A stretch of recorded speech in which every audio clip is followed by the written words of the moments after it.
The reflection in the private elevator mirror showed an impeccable man in his tailored Italian suit. Gabriel Mendez adjusted his burgundy tie with a precise, studied movement. His dark brown eyes, slightly shadowed by sleepless nights, scrutinized every detail of his appearance with the same scrutiny he gave to his company's financial reports. Mr. Mendez, the board meeting starts in 5 minutes. The voice of Regina, his executive assistant for over a decade, sounded through the elevator intercom. "I'll be there in 2, she replied dryly. Watching the digital display mark the 47th floor of the Mendez Tower, one of the most imposing skyscrapers in Boston's financial center. The doors opened onto an Italian marble corridor, where Regina was waiting for him with a black briefcase and an apprehensive expression he knew all too well. Something was off the meticulously planned script of his day. "What's the problem?" he asked, picking up the folder without slowing down. "The Social Responsibility Department. There's been a last-minute change. The visit to the Sunshine House Orphanage has been brought forward to this afternoon." Gabriel stopped abruptly, his jaw tensing visibly. "Cancel it." "Sir, with all due respect, we can't. The press has already been notified, and the council is especially interested in this initiative after the incident last month."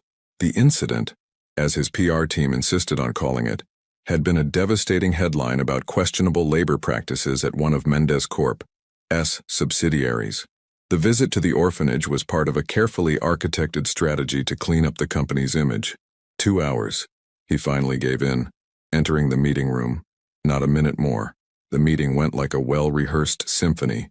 Gabriel conducted the discussions on acquisitions and mergers with the precision of a surgeon, every word calculated for maximum impact. But a persistent discomfort accompanied him. The prospect of the visit to the orphanage weighed on his shoulders like an invisible cloak. At 2 p.m., his Aston Martin glided through the streets of suburban Boston, leaving behind the mirrored skyscrapers that represented his natural territory. The GPS guided him through less and less imposing streets, until he stopped in front of a 3-story Victorian building, its exposed brick walls telling stories of decades of existence. "Sunshine House," read the worn sign, a name that struck him as ironically optimistic. A middle-aged woman, gray hair tied up in a severe bun, was waiting for him at the entrance. "Mr. Mendez, I'm Catherine Morrison, director of the orphanage. Welcome."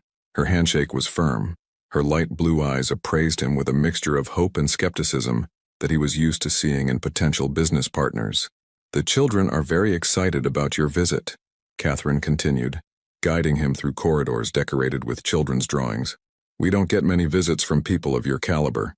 Gabriel nodded mechanically, checking his watch for the 3rd time since entering the building. The smell of hospital disinfectant mixed with crayon and modeling clay invaded his nostrils, bringing back memories he had tried hard to bury a long time ago. It was when they reached the inner courtyard that something changed. The sound of children's laughter filled the air, and Gabriel felt his heart speed up involuntarily. Children of various ages were playing, some running around, others drawing on colorful tables. "We usually do a full tour," began Catherine, but she was interrupted by a small figure who stood out from the group. A girl of about 7, with brown hair tied up in 2 uneven braids and eyes of an extraordinary green, stopped in front of him. Her light blue dress had an ink stain on the hem and her white sneakers were untied. "I know you," she declared with surprising conviction, her eyes fixed on his. The world seemed to freeze for a moment. Gabriel felt something strange in his chest, a sensation he hadn't experienced for years. The girl was smiling, as if she were guarding a precious secret, and there was something in her gaze that deeply disturbed him. "Clara!" Catherine called out, embarrassed. "I'm sorry, Mr. Mendez." Clara has a very active imagination, but Gabriel hardly listened. He was trapped in that green gaze, so familiar and yet impossible. A distant memory was trying to emerge, like a bubble rising to the surface of a deep lake. "What's your full name?" he asked the girl, his voice softer than he had intended. "Clara Rose Martinez," she replied, still smiling. "And you're the man in my mother's photo." The sound of that surname hit Gabriel like a punch in the gut. Martinez, a name he hadn't heard for 2 decades, a name that belonged to a chapter of his life that he had made a point of forgetting. "That's impossible," he muttered, more to himself than to the others. But Clara had already come closer, taking his hand with the naturalness that only a child possesses. Come on, I want to show you something. And for the first time in years, Gabriel Mendez, the man who controlled a corporate empire with military precision, found himself following in the footsteps of a little girl with uneven pigtails, sensing that his carefully constructed world was about to crumble. Catherine Morrison's office was a small sanctuary of organization amidst the controlled chaos of the orphanage. Gabriel occupied an uncomfortable chair in front of the antique oak desk, his fingers drumming unconsciously on the arm of the seat as Catherine rummaged through a series of files. Martinez, she murmured, her reading glasses balanced on the tip of her nose. Ah, here it is. Clara arrived 3 months ago, after the death of her mother, Lucia Martinez. The name pierced through 2 decades of suppressed memories, hitting Gabriel like an electric current. Lucia. Images of a summer in Cambridge flooded his mind. Dark hair dancing in the wind, laughter echoing through the university corridors, promises whispered under the stars. Cause of death? He asked, his voice betraying an emotion he hadn't allowed himself to show for a long time. Cancer, Catherine replied softly. It was a quick process. As far as the records show, Lucia left Clara in the care of a neighbor while she underwent treatment, but she didn't resist, Gabriel added, closing his eyes for a moment. A soft knock on the door interrupted the conversation. Clara entered, carrying something in her small hands. I found it, she exclaimed triumphantly, approaching Gabriel. It was an old photograph, the corners bent by time and constant handling. In it, a young Gabriel was smiling at the camera, his arms wrapped around a beautiful young woman with green eyes, the same eyes that were now watching him expectantly. Mom kept this as a treasure, Clara explained, her voice carrying a mixture of pride and sadness. She said it was from when she met true love at Harvard. The impact of those words instantly transported Gabriel back to 2004. He was a scholarship student at Harvard, determined to prove his worth in a world that had always treated him like an outsider. Cambridge, 2004. You can't stay here forever, hiding among these books.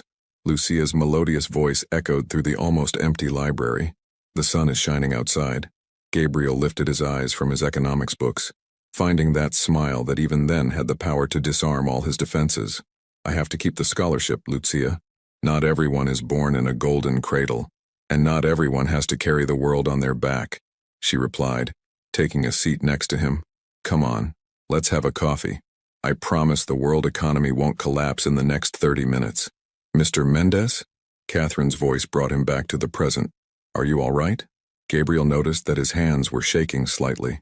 20 years had passed since those days. 20 years of building an empire, burying the past, becoming the man his younger self had sworn he would never become. Clara, he called, his voice huskier than usual. Your mother, did she talk about me? The girl nodded vigorously. All the time. She said you were special, that one day you would be someone very important. Her eyes glistened with restrained tears. For the last few weeks in hospital, she kept looking at that picture and smiling. Catherine watched the interaction with growing interest.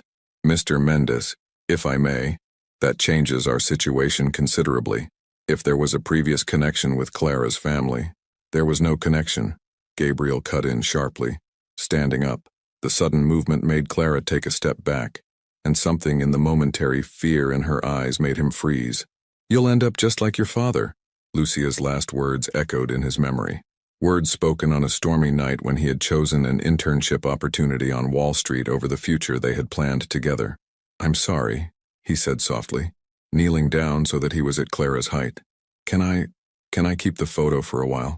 I promise to give it back. Clara hesitated, her small hands clenching the photograph. Are you really coming back? The question carried the weight of all the broken promises the child had experienced in her short life. Gabriel felt something inside him, something he had thought dead for a long time. Stir. I'll come back tomorrow, he promised, surprising himself as much as the other people in the room. We can talk more about your mother, if you want. The smile that lit up Clara's face was like a ray of sunshine breaking through heavy clouds. She handed over the photo with reverential care and, on an impulse, hugged Gabriel quickly before running out of the room. Alone in his car minutes later, Gabriel studied the photograph with intensity. The young man in black and white was smiling with a hope and innocence that he had long since lost. Lucia, his first and only true love, before ambition and fear turned him into the man he was today. His phone vibrated. Regina, probably with a list of unavoidable appointments. For the first time in years, Gabriel hung up the phone. He drove aimlessly through the streets of Boston, his mind a storm of memories and possibilities. "You have a bigger heart than you think, Gabriel," Lucia used to say. "You just have to have the courage to use it." Now, 20 years later, those words were finally beginning to make sense. And somewhere between the past and the present, between the man he had been and the man he had become, Gabriel Mendez felt the first tremor of an inevitable change. The morning arrived with a persistent autumn drizzle, enveloping Boston in a blanket of gray. Gabriel sat in his office in the Mendez Tower penthouse, the old photograph on his polished mahogany desk. He had been up all night, immersed in research on Lucia Martinez. His computer screen displayed dozens of open tabs, obituaries, medical records, professional history. Lucia had become a literature teacher in a public school, dedicating her life to education. She had never married. The most recent file was her death certificate, dated 3 months ago. "Mr. Mendez," Regina's voice sounded through the intercom. "Dr. Richardson from the Ethics Commission is waiting for the video conference." "Cancel it," she replied, without looking away from the photograph. "Cancel all of today's appointments." A stunned silence preceded Regina's response. "Sir, does that include the meeting with the shareholders at 2 p.m.? Especially that one." Gabriel stood up, reaching for his coat. "Make sure the quarterly report is sent to everyone. And Regina, I need you to research something for me." 15 minutes later, Regina came into his office with a folder. "I've found everything I can on Clara Rose Martinez, including," she hesitated, "a sealed letter left by Lucia Martinez in her lawyer's office. Addressed to you." Gabriel felt his heart skip a beat. "How?" "Apparently, she tried to contact you in the last months of her life. The Mendes Corp offices received several calls, but," Regina lowered her eyes, embarrassed. "Our call filter protocol, it prevented her from reaching me," Gabriel added, a wave of guilt hitting him. His corporate empire, built to protect him from the world, had become his prison. With slightly trembling hands, he opened the envelope. Lucia's delicate handwriting, even affected by the disease, remained distinctly familiar. "Dear Gabriel, if you're reading this, it means I couldn't find you in time. Or perhaps, knowing you as I do, it means that my departure was necessary for you to finally lower your defenses. Our Clara has your eyes, you know, not just in color, but in that intensity that has always fascinated me. She also has your heart, the one you tried so hard to hide from the world. I'm not asking for forgiveness for having kept her a secret all these years. We both made our choices that night in 2004. You chose your empire, I chose our daughter. But now, I need to ask something I never thought I would. Take care of her, not out of obligation or guilt, but because Clara deserves to know the part of you that the world has never seen, the part that still believes in second chances. With eternal love, Lucia." The paper shook in her hands. "Our daughter." The words hit him like a tsunami, tearing down 2 decades of carefully constructed walls. "Regina," he called, his voice unrecognizable. "Contact our legal department. I want all the documents necessary for," he took a deep breath, "for an adoption process." The drive to Sunshine House never seemed so long. Every red light was torture, every detour an eternity. When he finally arrived, he found Catherine waiting for him at the entrance, her expression a mixture of concern and hope. "Clara has been asking for you all morning," she said, leading him through the corridors. "But I must warn you, Mr. Mendez, this girl has already suffered too many losses. If you're not really committed—" "She's my daughter," Gabriel interrupted, the words coming out before he could contain them. Catherine stopped abruptly. "How?" "I just found out, Lucia. She never told me. And now—" Her voice faltered. A cry of joy interrupted the conversation. Clara was running down the corridor, her hair loose today, a colorful drawing in her hands. "You're back," she exclaimed, stopping in front of him with shining eyes. Gabriel knelt down to her height. Now that he knew, it was impossible not to see the similarities. The shape of her eyes, the curve of her smile, even the way she tilted her head slightly when she was curious. "Of course I'm back," she replied softly. "I brought your photo back and—" She hesitated, realizing she didn't know how to proceed. How do you tell a 7-year-old that you're his father, a father who was never there? Clara, however, seemed to sense something different about him. She moved closer, studying his face with that intensity that he now recognized as his own. "Mom always said I had my father's eyes," she said simply. "Your eyes are just like mine." The world seemed to stop. Gabriel felt tears, the first in decades, burn his eyes. "Clara, you didn't know about me, did you?" she asked, a wisdom beyond her years in her voice. "But now you do." "Now I know," he confirmed, his voice breaking. "And if you let me, I'd love to get to know you better, to be a part of your life." Clara smiled, that smile that was all Lucia, and held out the drawing she was holding.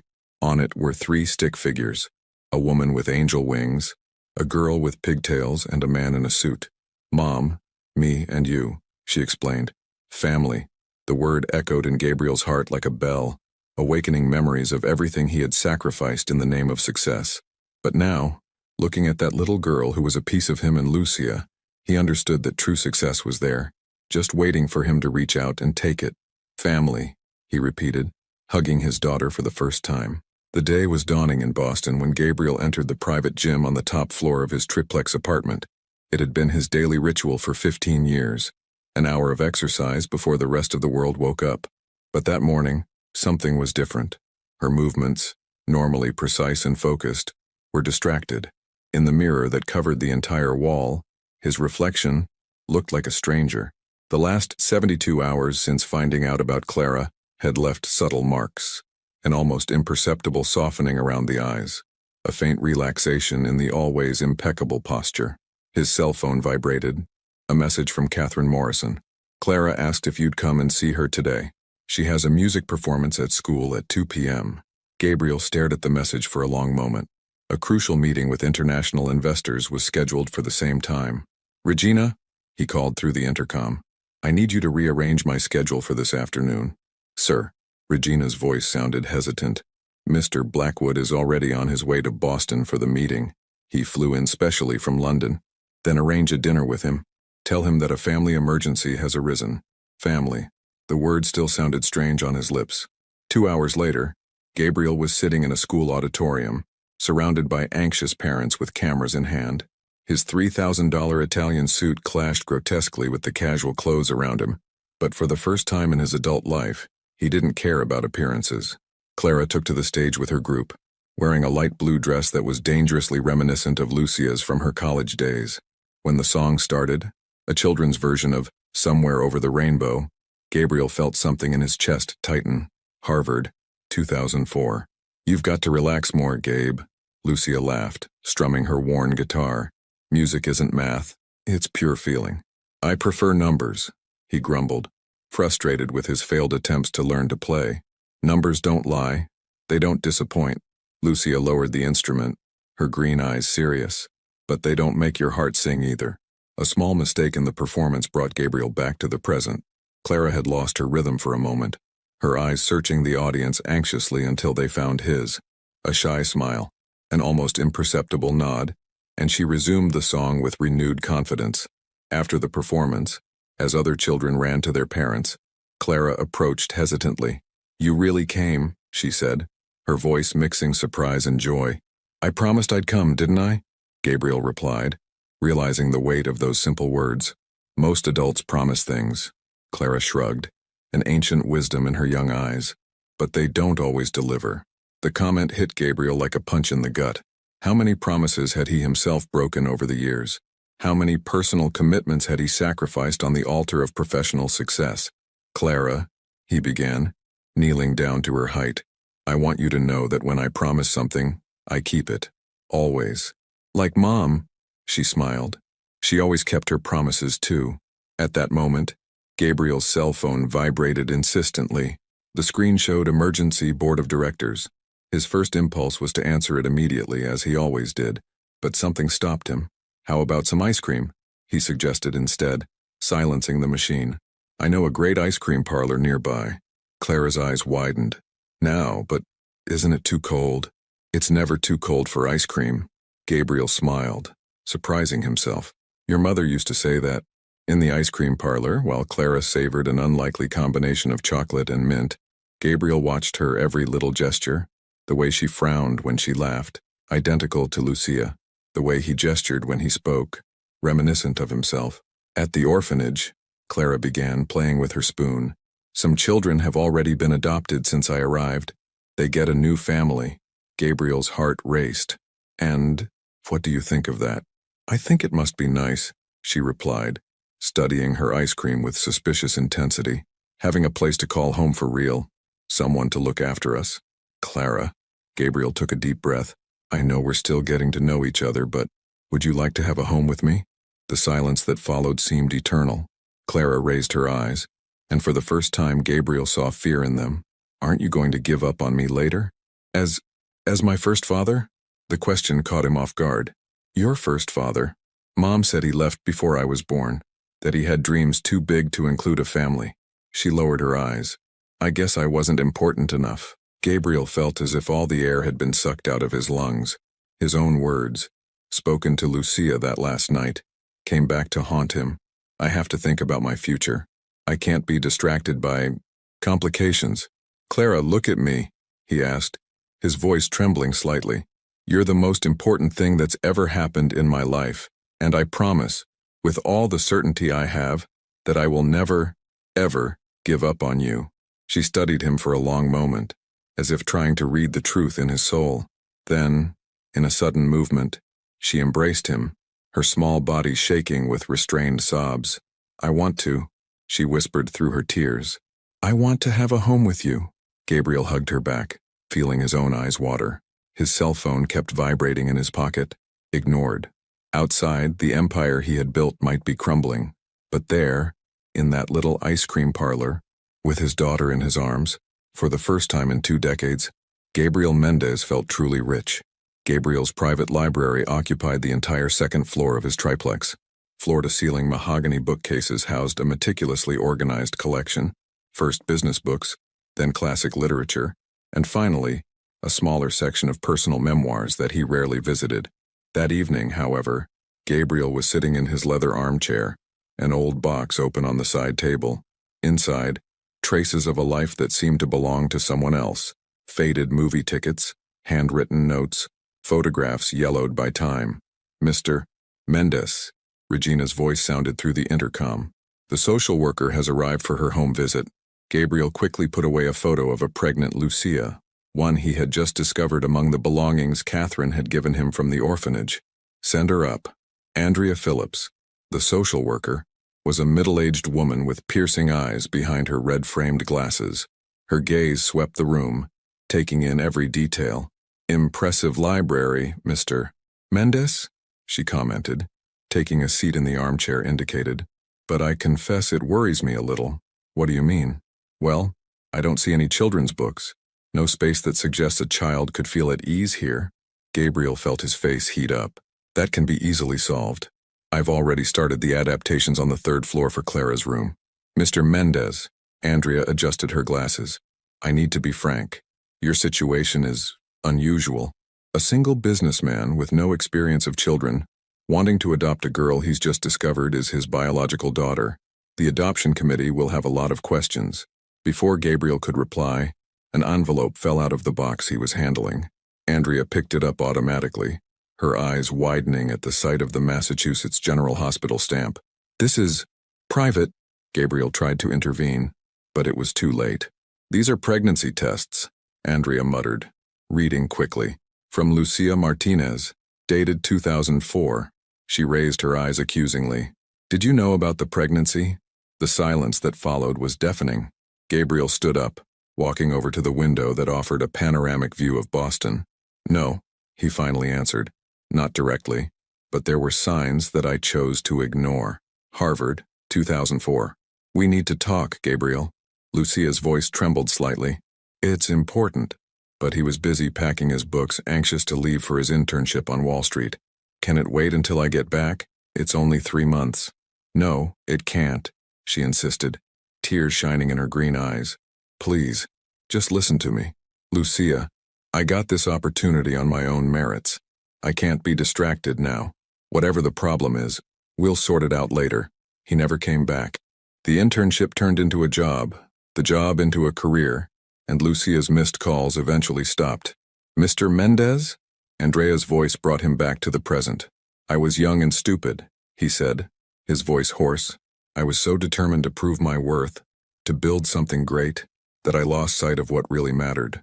And now, Gabriel turned to her. Now I have the chance to fix my biggest mistake, to be the father Clara deserves. Andrea studied him for a long moment before picking up her briefcase. There's one more document I need to show you. She took out a sealed envelope. It was found among Lucia's belongings at the hospital. The nurses said she wrote when the pain allowed her to. With trembling hands, Gabriel opened the envelope. My dear Clara, there are so many things I want to tell you about your father. Not the man he became, but the one I met so long ago. The young man who dreamed of changing the world, who had a heart bigger than his ambition, even if he didn't know it. I kept his existence from him not out of anger or revenge, but because at that time, he wasn't ready to be a father. He needed to find his own way first. Now, seeing the man he has become through the news and newspapers, I realize that perhaps the time has come. If you ever meet, remember, behind that expensive suit and that serious pose, there's still that young man who made me believe in fairy tales. And maybe, my sweet Clara, you're just what he needs to remember who he really is. With all my love. Mama. Gabriel didn't realize he was crying until he saw a tear stain the paper.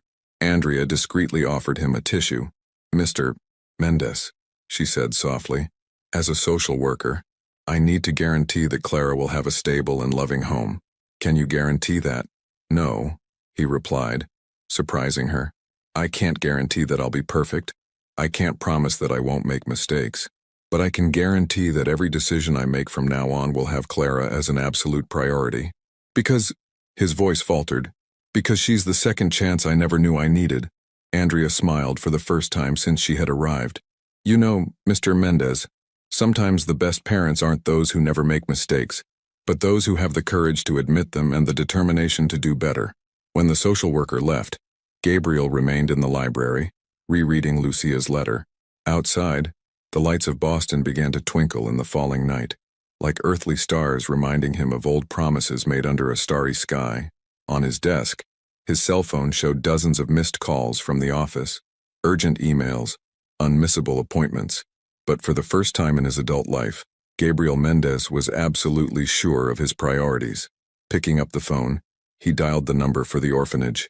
Catherine, could I speak to Clara? I just wanted to say goodnight. The Boston Globe headline read, Billionaire Gabriel Mendez finds secret child in orphanage. Below, a photo taken without permission showed Gabriel and Clara at the ice cream parlor, the intimate moment between father and daughter now exposed to millions of people. The Mendez Corp office was buzzing like an agitated anthill. Regina tried unsuccessfully to contain the flood of calls from journalists, while the public relations team held emergency meetings on the 46th floor. This is a nightmare, declared Maxwell Wright, head of the legal department, throwing several magazines on Gabriel's desk. Each one carried a different version of the story, some more sensational than others. The shareholders are panicking. The stock fell 3% this morning alone. Gabriel, however, kept his eyes fixed on his tablet, where he was reading online comments about the news. Typical absentee billionaire. Abandoned his pregnant mother, and now wants to be father of the year. Probably just wants to clean up his image after the labor scandal. Gabriel, are you listening to me?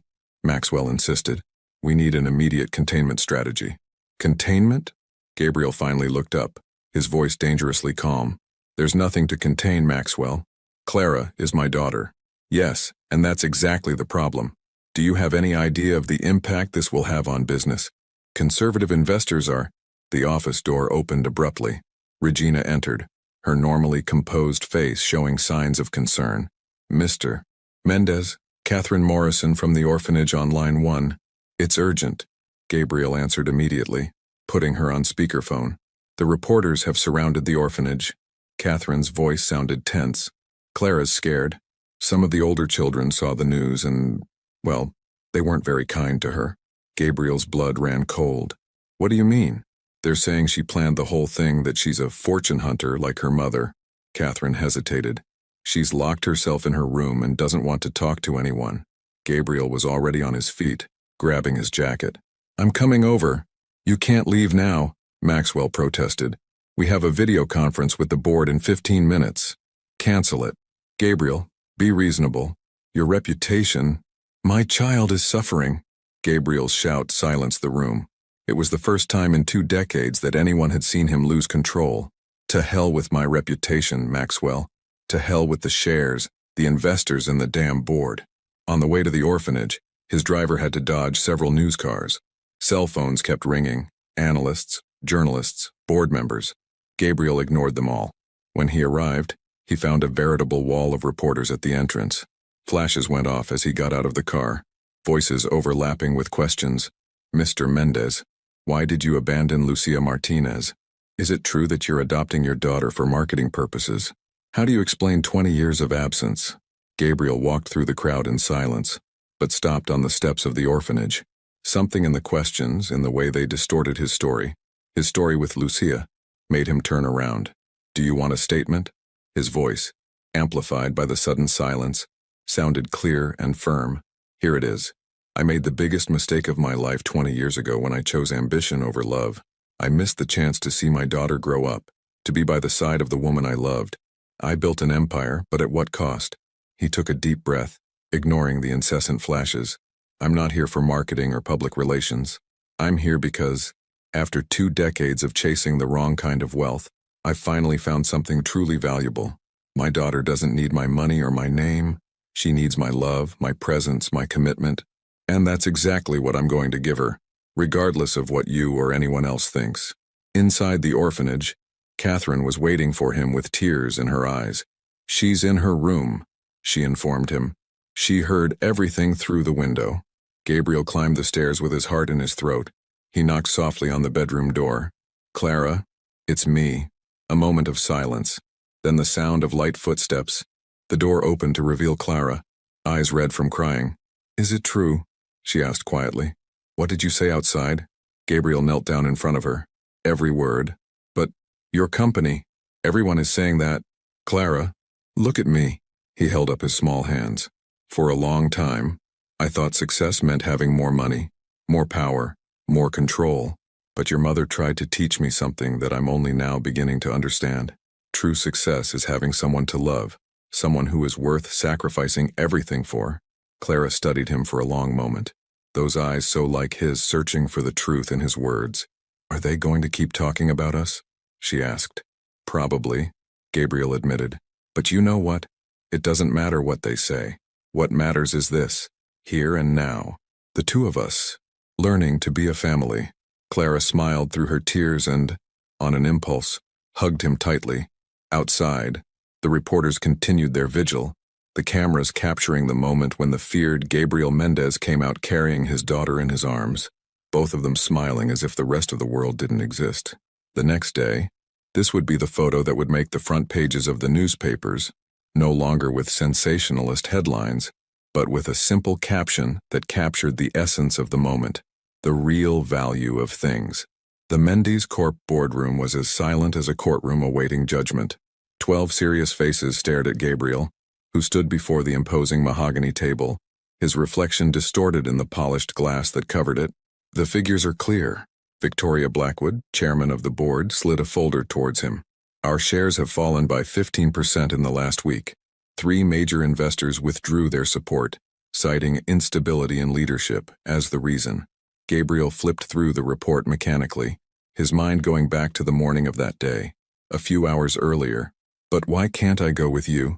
Clara asked, sitting at the breakfast table in her new room in Gabriel's triplex. The room, once austere and minimalist, now displayed vibrant colors and shelves full of children's books. It's an important meeting, darling, he explained, helping her cut up her pancakes. But I promise we can do it later. Always important meetings, she muttered, lowering her eyes to her plate. Like when Mom used to try to talk to you. The comment hit Gabriel like a punch in the gut. Mr. Mendez? Victoria's voice brought him back to the present. The council is waiting for your answer. Gabriel slowly closed the folder. What was the question again, Victoria? She sighed, irritated. I asked if you would be willing to consider a temporary withdrawal, just until this situation stabilizes. Situation? Gabriel repeated, his voice dangerously calm. Are you referring to my daughter? We're referring to your obvious lack of focus in recent days. Richard Morton, another board member, interjected. Canceled meetings, postponed decisions. Because I'm spending time with my daughter, Gabriel added, helping her adjust to the new school, decorating her room, being a father. And we respect that. Victoria tried to soften. But you've built this empire, Gabriel. You can't what? Have a life beyond these walls. Be human. The silence that followed was deafening. Gabriel walked over to the window, watching Boston below. For 20 years, that view had been his pride, his private kingdom. Now everything seemed different. Do you know what the first thing Clara asked me when she saw this building was? He said, still with his back to the council. Why is it so tall? Doesn't it stand alone up there? He turned around, staring at each face at the table. And you know what I realized? She's right. I built all this. He gestured to the luxurious office. But in the process, I isolated myself. I missed the chance to see my daughter born, to be by the side of the woman I loved when she needed me most. All in the name of what? Profits, shares, status. Gabriel, Victoria tried to intervene. No one is questioning your personal choices, but as CEO, he interrupted her. I have a duty to lead by example. What example am I setting if I abandon my daughter as I did her mother? What message are we giving our employees about family values? Gabriel returned to the table, picking up his cell phone. On the screen was a photo of Clara smiling in her new room. I'm not going to walk away, he declared firmly, but I'm going to propose some changes. He pressed a button on the intercom. Regina, please bring the presentation we've prepared. Minutes later, a new document was being distributed to the board members. Mendez Corp's Paternity and Maternity Support Program, Gabriel began. Extended parental leave, corporate daycare, flexible hours for fathers and mothers. Everything I should have implemented years ago but was too busy chasing numbers on spreadsheets. That's going to cost millions, protested Morton. And it will bring us billions in employee loyalty, productivity, and well-being, Gabriel retorted. Besides, I already have 3 companies interested in exclusive partnerships after the program was announced. Apparently, social responsibility still sells. Victoria studied the figures for a long moment. What about your routine? I'll be working remotely on Wednesday afternoons to keep up with Clara's school activities. I'll delegate more responsibilities to the executive team and, yes, I'll occasionally bring my daughter into the office. Why this empire I've built? It now has a greater purpose than profits. It has to be a legacy that Clara can be proud of. The rest of the meeting was spent in technical discussions about implementation and costs. When it was finally over, Victoria held Gabriel in the corridor. You know you're risking a lot, she said softly. No, he smiled, checking his watch. For the first time in 20 years, I'm finally doing something that really matters. Now, if you'll excuse me, I promised a certain young lady that I would take her out for ice cream after class. In the elevator, Gabriel loosened his tie and took a deep breath. His cell phone vibrated. A message from Clara. Dad, the teacher loved my work on family. I drew you, me and Mom, like a star in the sky looking down on us. I can't wait to show you. Her eyes watered as she read the word, Dad. A few weeks ago, his heart would have raced at the sight of dozens of unread emails and missed calls. Now, none of that mattered compared to that simple message. Outside, Boston continued its frenetic pace, but inside Gabriel Mendez's heart, for the first time in 2 decades, there was peace. The box was exactly where Lucia had described it in her last letter, at the bottom of the cupboard in her old apartment, protected by 2 decades of silence. Gabriel stared at it now, sitting on the floor of what had once been the home of the woman he had loved, surrounded by the dust of time and unlived memories. Are you sure you want to do this alone? Asked Catherine, who had accompanied him there. Clara could... No, Gabriel interrupted softly. I need to see first. I need to... understand. Catherine nodded, discreetly leaving the room. The modest apartment, maintained through a trust left by Lucia, told stories that made Gabriel's heart ache. Photos of Clara at every stage. First smile, first steps, first day at school. Moments he had missed by choice. With trembling hands, he opened the box. The first thing he saw was a diary, the leather cover worn from frequent use. As he opened it, Lucia's familiar handwriting transported him back in time. Dear Diary, I took the test today. Positive. A life is growing inside me. Our life, Gabriel. I try to call you, but your numbers have changed. Your dream of Wall Street has taken you far away, and maybe that's for the best. You chose your path, and I choose this little miracle. The following pages documented the pregnancy, ultrasounds, photos of the growing belly, little notes about desires and fears. Gabriel felt every word like a stab of regret. At the bottom of the box, he found something that made his heart stop. A yellowed envelope addressed to him, dated 2004, never sent. My beloved Gabriel, if you're reading this, it means you've finally found your way back. I don't know how long it's been, months, years, decades perhaps, but I want you to know that I never hated you for leaving. I understood that, at that moment, you needed to prove something to yourself. Our daughter has your eyes, you know, and your determination. Sometimes I catch her studying your photo in the newspaper, proud to say that her father has built an empire. Yes, I've always known about his achievements. I followed your every step from afar, silently celebrating your successes. But Gabriel, there's something I need to tell you, something that might change everything. That last night, when I tried to stop you from leaving, it wasn't just about the pregnancy. The doctors had just diagnosed me with a rare genetic condition. They told me that, although it was manageable, it could worsen over time. I didn't tell you because I didn't want to be a burden, another complication on your road to success. Now, years later, as I write this letter that you may never read, I realize that perhaps I was unfair to the three of us by keeping so many secrets. If you ever find this letter, please do a genetic test on Clara. The doctors say there is a 50% chance that she has inherited the condition. It's treatable if discovered early, but it needs to be monitored. I'm not writing this to blame you or cause you pain, but because, even after all this time, I still trust that you'll do the right thing when you know the truth. With eternal love. Lucia. Gabriel didn't realize he was crying until he saw the tears staining the paper. A sound at the door made him look up. Clara was standing there, watching him with concern. Catherine said you were sad, she said softly, coming closer.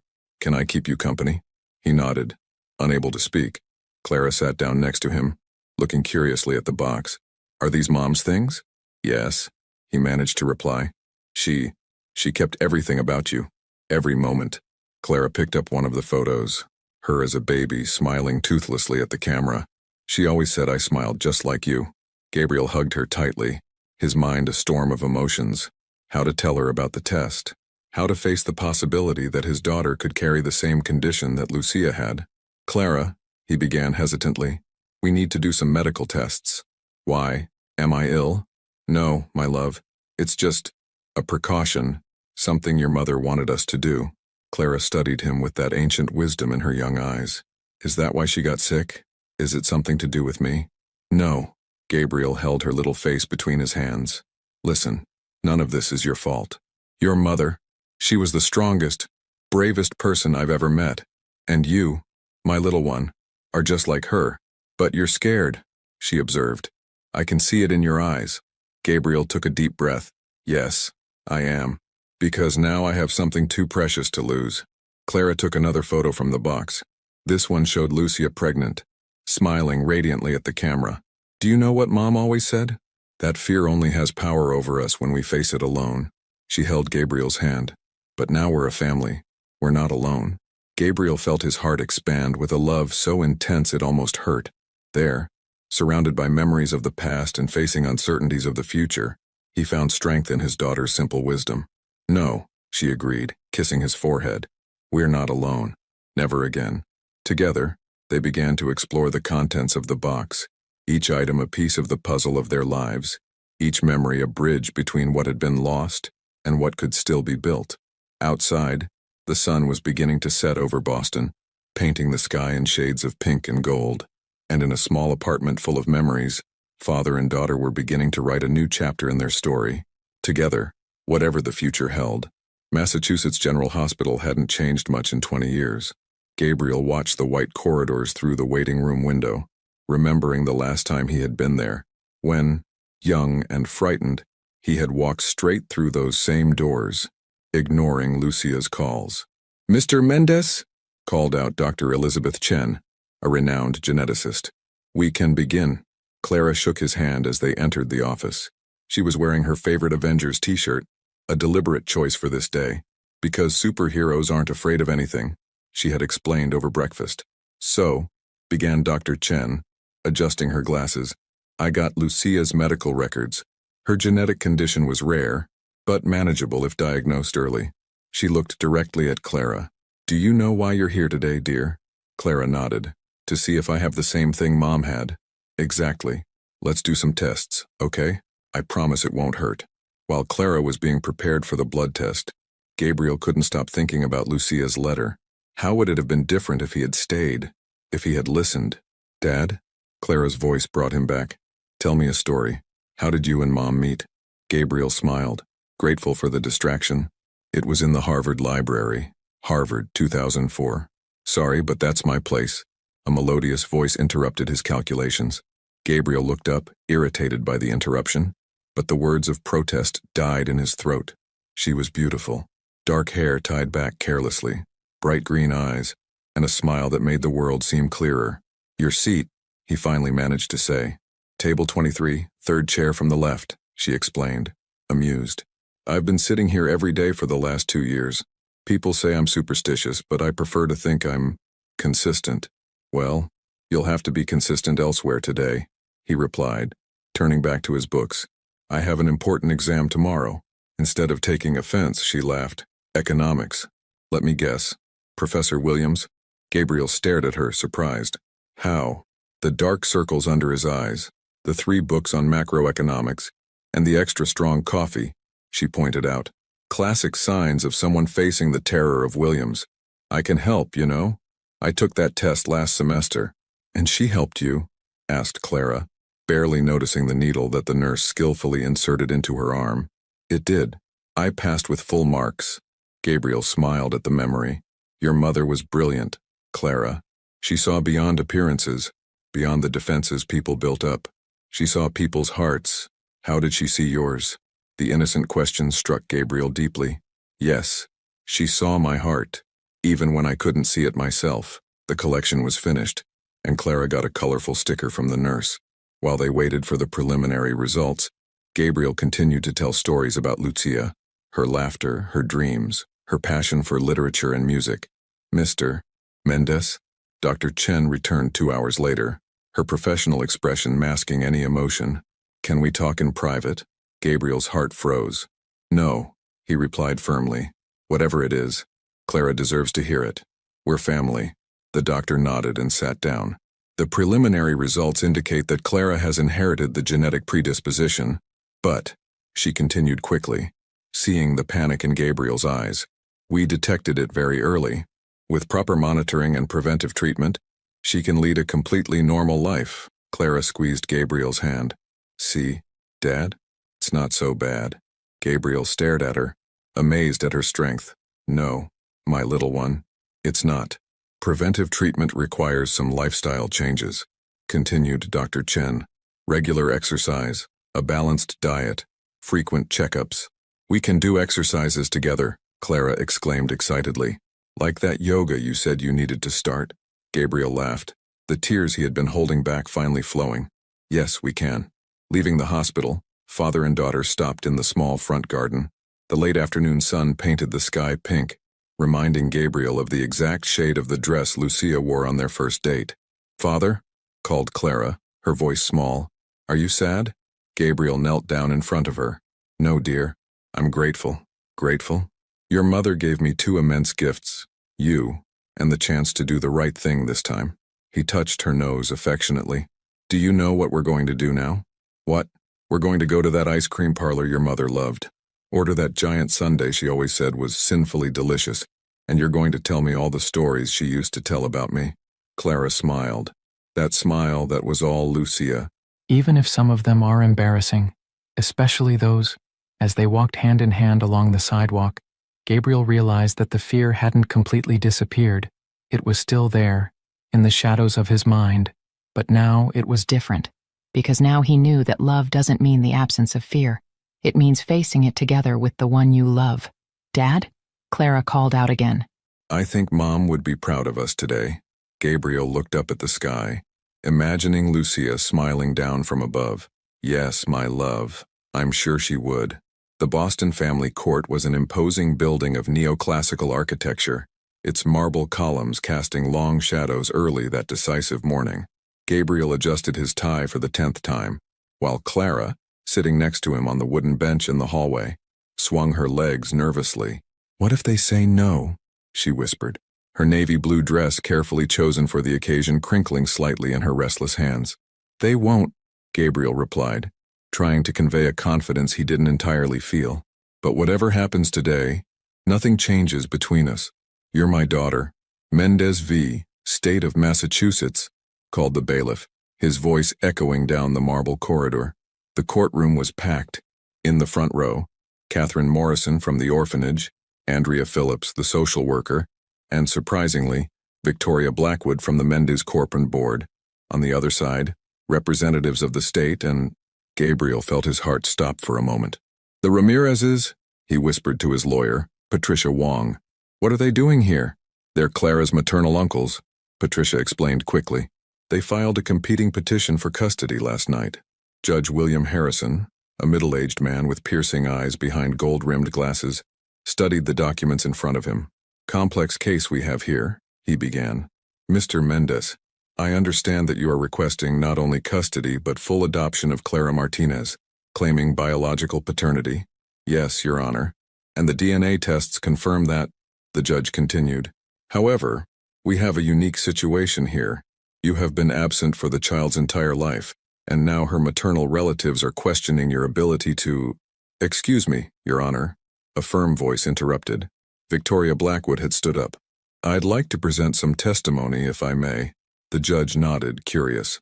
"I've known Gabriel Mendez for 15 years, Victoria began. "I've seen him build an empire by being ruthless, calculating, and, frankly, often cold. But in recent weeks, I've witnessed something extraordinary. I've seen that same man completely transform his priorities." She took a folder from her bag. "Here's Mendez Corp's new parental leave policy, implemented 2 weeks ago. Corporate daycare, flexible hours for fathers and mothers, extended benefits for adoptive families. All this because one man, upon meeting his daughter, decided not only to change his life, but to transform his company into a better place for all families." The judge studied the documents with interest, while Gabriel looked at Victoria, surprised and moved by her unexpected support. "Mr. and Mrs. Ramirez," the judge addressed Clara's aunt and uncle, "I understand your concern for your niece, but—" "Your Honor," Maria Ramirez stood up, tears in her eyes. "May I speak?" After receiving permission, she turned to Gabriel. "For years, we've resented you. We saw our Lucia suffer, raise Clara alone, struggle with illness. But last night, Clara called us." Maria took her cell phone out of her pocket, showing a photo. Clara and Gabriel in the park, both with butterfly-painted faces, laughing for the camera. She told us about the story nights, about how you changed your work schedule to take her to school, about the exercises you do together because of your genetic condition. Maria took a deep breath. "Lucia always said there was goodness in your heart. It seems she was right. It just needed time to blossom." The silence in the room was palpable. Clara, who until then had been quiet, stood up. "May I speak too?" The judge smiled gently. "Of course, dear." Clara walked to the center of the room, her small body erect with determination. "When Mom was in the hospital," she began, her voice clear and firm, "she made me promise 2 things, that I would always be brave, and that when I met my father, I would give him the chance to learn to love." She looked at Gabriel, her green eyes shining with restrained tears. "He's already learned, you know. Not because he needs to prove something, but because he chose to love. As Mom always said, sometimes love doesn't come when you want it, but when you need it." Gabriel couldn't hold back his own tears now. Clara continued, "Aunt Maria, Uncle Miguel, I love you, but my place is with my father. Not because he has money or a big building, but because when I'm sad, he sits with me and tells me stories about Mom. Because when we found out about my genetic condition, he cried not out of fear but because he hadn't been there to protect me before. Because," his voice faltered a little, "because he's trying to make things right. And Mom always said that people who try to fix their mistakes deserve a second chance." Judge Harrison removed his glasses, wiping them slowly, a gesture that seemed more designed to disguise his own emotion. "Well," he finally said, "I don't think we need to prolong this hearing.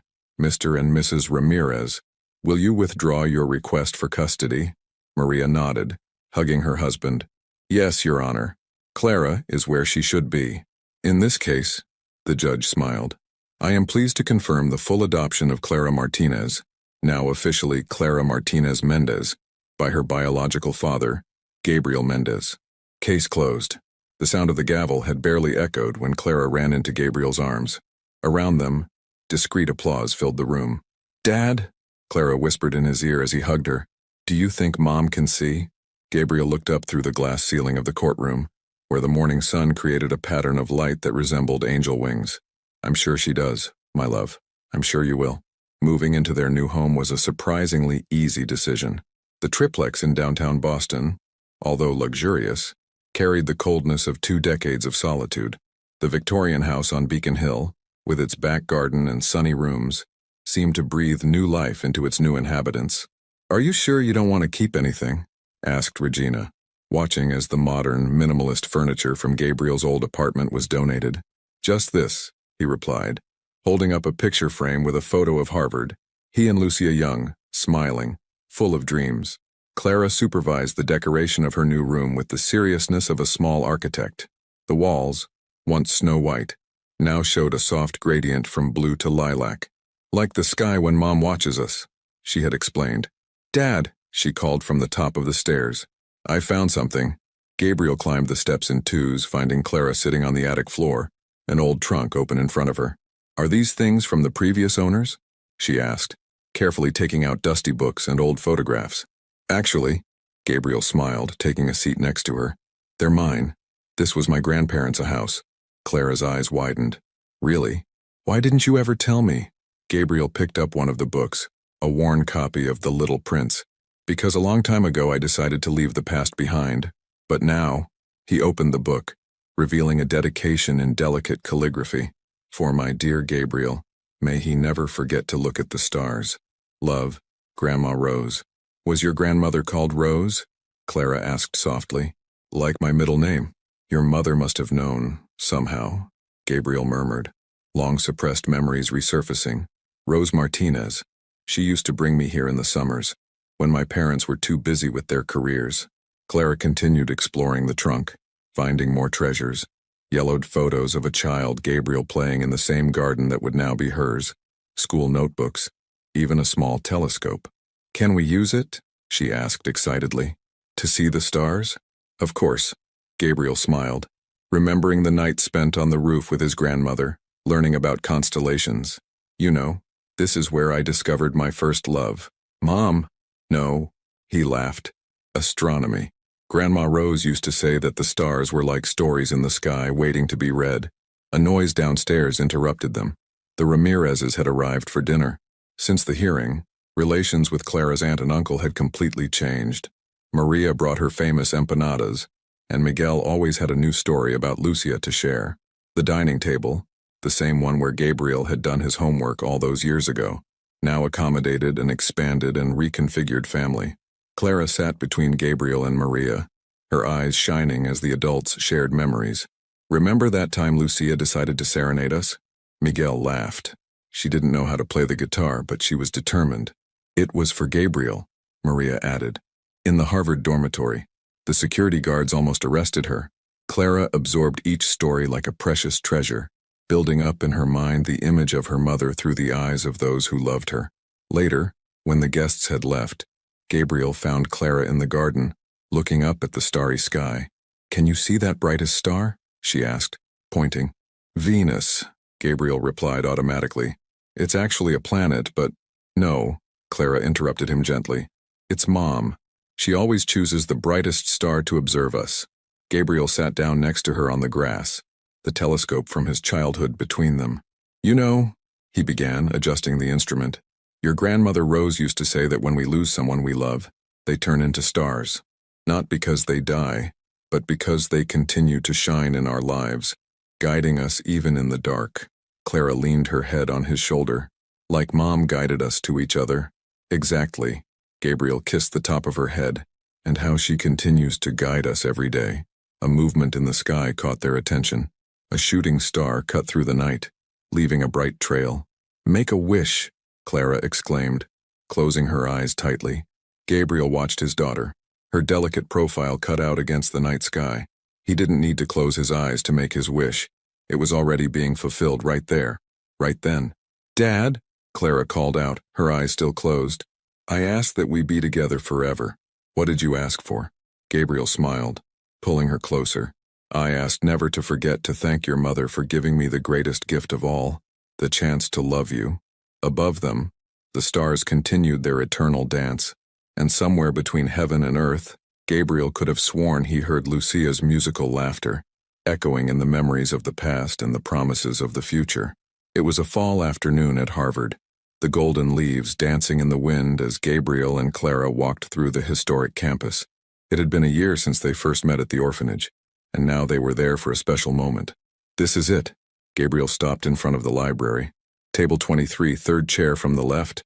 Clara ran inside, her footsteps echoing in the sacred silence of the place. When she found the table in question, she stopped, touching the wooden surface with reverence. "This is where you and Mom met," she whispered, her green eyes shining with emotion. Gabriel nodded, sitting down in the same chair where he had been on that fateful day 20 years ago.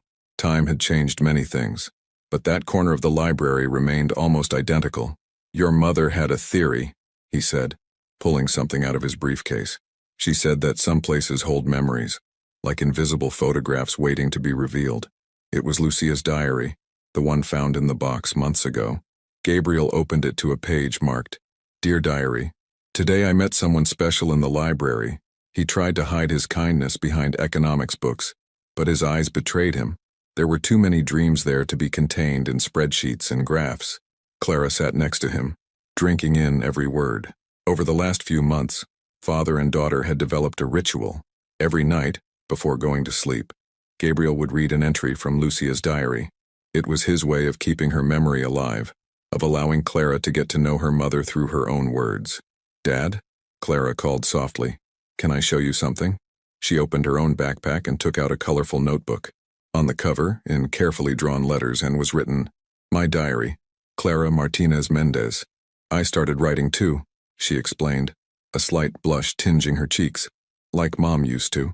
Gabriel felt his heart expand with love and pride. "Can I read it?" Clara hesitated for a moment, then opened to a specific page.